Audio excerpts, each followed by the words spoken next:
Hi, I'm Congresswoman Cathy McMorris Rodgers. According to legend, on September 17th, 1787, the day the Constitutional Convention adjourned, Benjamin Franklin walked through the streets of Philadelphia, where an anxious crowd gathered around him. A woman asked Dr. Franklin, "What kind of a government have you given us?" And Dr. Franklin replied, "A republic, if you can keep it." These days, we, the American people, face a daunting question. Can we keep this great republic? Can we preserve a government of the people, by the people, and for the people? Or will we repeat the errors of other nations, shrug off the responsibilities of liberty, and entrust our destiny to a bureaucratic elite? Let there be no mistake.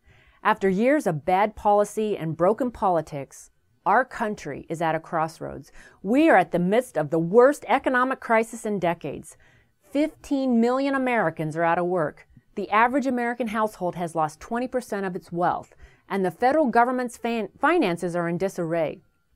Last year, the federal budget deficit tripled in size, reaching an all-time record of $1.4 trillion. This year, we are expected to run an even larger deficit, and according to President Obama, the government will add another $10 trillion to the debt in the next 10 years.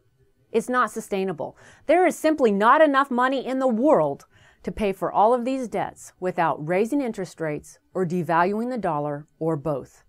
We owe it to our children and grandchildren to stop these spend and borrow policies that weaken our economy at the expense of China and other powers. We cannot let this problem fester any longer. Action must be taken before the problem becomes unmanageable. Our economy, though, is not the only challenge facing America. Every day, our survival is threatened by radical Islamic terrorists whose aim is to kill innocent men, women, and children, even at the cost of their own lives. Vital American institutions, from our schools to our banks to our hospitals, are being threatened by more federal control and interference. Our families are being harmed by the erosion of traditional values. Our entire culture is under siege from a just-do-it mentality that leaves no room for sacrifice, service, or patriotism.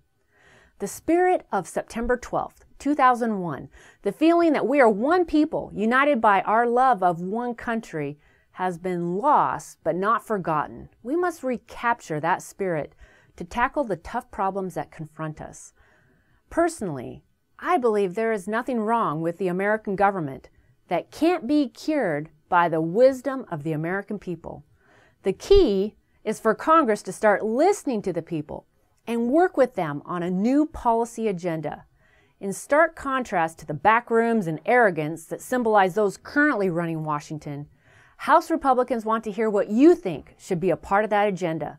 Central to this effort is a new online forum, America Speaking Out, where you can lend your voice to building a new agenda.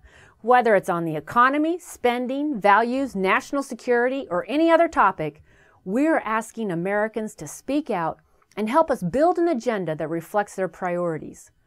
Using the best of social media, on America Speaking Out, you are able to submit a policy solution, promote your priorities, debate the ideas posted by other Americans, and share the conversation with your friends and neighbors via Facebook and Twitter. It is our hope that America Speaking Out will become the home to an unprecedented online conversation between Americans and those elected to represent them.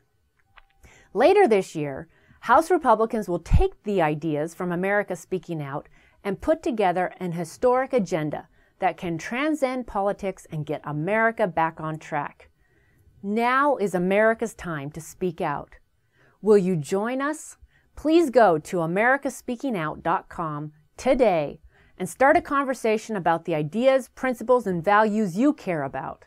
With your support and active participation, we can change Washington and keep this great republic our founders bestowed on us. Thank you.